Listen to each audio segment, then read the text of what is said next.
you're set up there. The key is to play close enough to get here and anticipate the throw with your left foot on the back corner, and then all I'm doing is taking my right foot to the ball, wherever it is. If the throw is back here, boom. Right? Pretty simple. Simplest way I can tell you. You're throwing from right there, you're not stepping. No, it's just right. So throw it like, say I'm right here, it comes from third, it's right here, it's just. But a lot of them get up in here, and that's where they get problems. I'm staying away from right here. I'm either in here, here, here. Like I said, sometimes I took a step back. Got back here.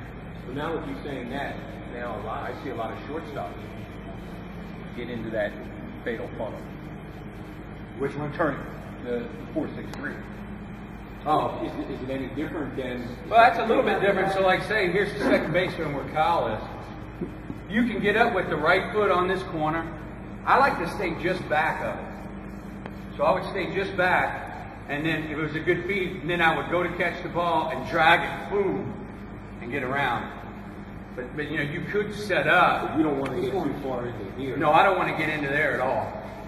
I don't want to get into there at all. You know. Billy, what about like that's first base, right? Like Yeah, first base is right over here. I'm a shortstop now. Show them the first baseman ground ball. First baseman ground ball, you know, he's going to be holding the guy on if it's just runner on first. So I'm going to get in here to this corner. And then this becomes the same thing almost as like a second baseman. I'm giving him this alley on the inside, he throws it, and I'm going to go, boom, right there. If it's a bad throw and sails up here, then you get a little fancy and you're like, boom, and then you get out here. Just get away from in here. And when they take it themselves, watch this one too. Now that I'm going. You know what I mean? When a shortstop takes it himself, the way to teach it, okay, isn't that I come over and end up in here. Because that, if a guy's on you, it's going to mess your throw up. You want to chop your steps, okay? So I catch the ball up here. I got it. Now watch me. I chop my steps, and right as my left foot lands, I'm hitting the corner of the back, and I'm throwing the baseball. Does that make sense? A lot of times you'll see him just go, right? Chop your steps. It'll take a little practice for him, but it's like, done.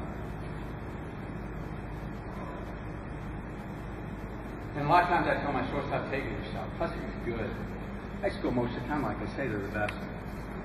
So you've got, what you have here is when you're doing this, obviously you've got some teaching points. You know, an opportunity to work with the boys on covering the bag and your figure eights and some footwork stuff. Meanwhile, your first base and your catchers are over here getting some reps. What we might want to do then is say, okay, catchers, stay where you're at. We're going to work on some dirt balls. All my runners come over here. We can go 2 or 3 deep. You want to get in the habit of saying 2 or 3 deep. And what that means is, if the runners are here, I've got one guy live here, I got another guy live here behind them, and there's lines forming back. So what we're going to do is we're going to work on dirt balls, and we're going to try and get in the habit of teaching them. It's idealistic to say we're going to take second base on every dirt ball. That's a lot of work. But dirt balls occur in 0-2 and 1-2 counts. That's when they occur most often. That's when pitchers are trying to make a pitch to get a strikeout. So as a third base coach, many times I find myself doing this. I'm trying to remind them this ball is going to be down, he's going to block it, anticipate that. So maybe while your catcher has his gear on, you as a coach come over, go 2 deep with your runners. We're going to do 0-2, 1-2 counts, and the pitcher's just going to come set. He's going to throw balls in the dirt. He's going to anticipate it. Now, don't throw every ball in the dirt, because then it becomes routine for the boys. You know, treat it as a coaching moment. Throw some balls up when they catch it. And now you're working on their secondary lead as well. For some of our 9s and 10s and 11s, it's, for all of us for that matter, with that secondary, you know, teach them what it looks like when the ball gets caught. Teach them what it looks like when the ball hits the dirt. But 0-2, 1-2 counts are when the dirt balls happen. So maybe right when he's geared up, we're going to take advantage of that. Okay? Let's see, what else? All right. Pickoff time. Maybe we want to do some pickoffs with our right-handed pitchers and our left-handed pitchers. So maybe Billy's the third baseman. You take that as third base, Billy? One of the things, did we get it this year with Drew? We got it with Drew. Yeah. We got it at an 11U tournament.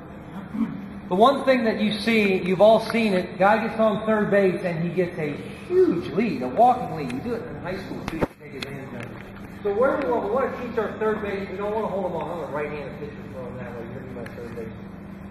Okay? So the verbal that we had, and Billy and I are going to go over signs here in a second and maybe some things that you may want to put into play, some things that we like. What we used was the term bear down. We used the term bear down. It's a part of baseball vernacular. It doesn't really fit your hand. And when we yelled bear down, our defense knew pickoff's coming. So with a right-handed pitcher on the mound, I've got my right-handed pitchers right here. I've got potential third baseman right there. And we're going to work the bear down play. You can decide for yourself if you want to acknowledge it.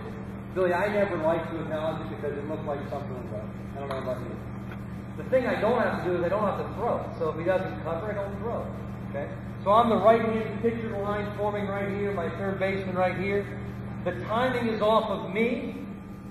I'm up, he breaks, I'm going to throw it to the bag. All right?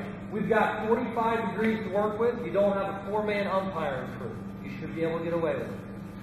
Okay? Right-handed pitcher's facing that target. There's my third baseman. We're going to rep this. Try to be creative. Try to let them know where 45 degrees are. And he comes in. I'm going to put it and get it. All right? If you're playing against a well-coached team with nobody out or one out, with one out, the runner's probably trying to be aggressive and go on contact. So maybe he's trying to get an extra advantage. Maybe we can get him. With nobody out, the chances of him scoring are very good anyway. Very, very, very, very good. He's going to score. There's nobody out. Why not try it? Why not try a bear down play? He's there with nobody out. Lead off triple. Come on, see if you can get him. Watch his tendency. Meanwhile,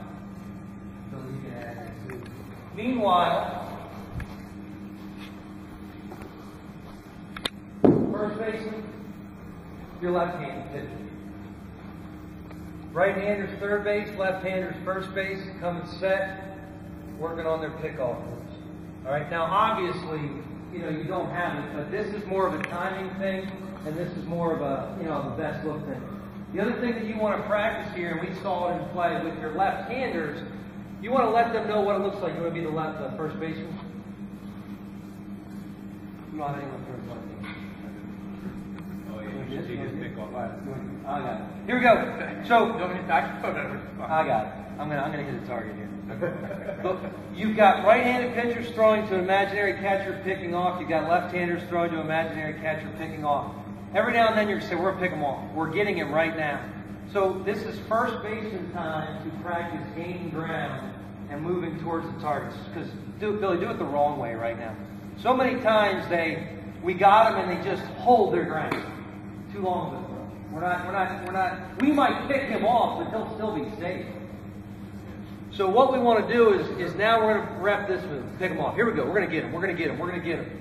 Go in! And Billy's coming to me. Okay? So an opportunity to practice that. Now, again, you're working this. Understand that you've got right-handed pitchers in third base, but you're trying to take advantage of it. You've got your right-handed pitchers, which should be a bunch of boys. You've got your third baseman, 2 or 3 of them. You've got your left-handed pitchers. You've got your first baseman. It should be a pretty good mix of boys here repping this. What an advantage when you can, and Phil saw it in play, and Dennis saw it in play. When you get a guy at third base, and you might be able to get an out without throwing the ball. What are you doing, like a 3 count or something? Or a first move? With what? It's on me. He breaks on the foot, right? Yeah. And you just wait for his. So let's say Billy doesn't see it. Bear down. Right. Yeah. Billy doesn't see it. And here I am. You got to rep this. As a coach, you're standing behind that line, and you might even say, don't break this time. So here I am. No. I don't have to throw. Okay? So, but we're hoping. Now, if you want to come up with some system of acknowledgement, that's fine. Again, we're not being scouted. This is tournament baseball. You should have an opportunity. All right? But this right here isn't going to be effective. All right? That right there is going to get something. Okay? And then you throw it, you pick them off, and everyone's screaming, and I'm wiping my footprint away, and we got it. Okay? And again, with a 2-man crew, there are a couple things that would send me through the roof, and a balk with a 2-man crew is one. Okay? You want to say anything? On the pick at first where you got your first baseman coming, that's really important.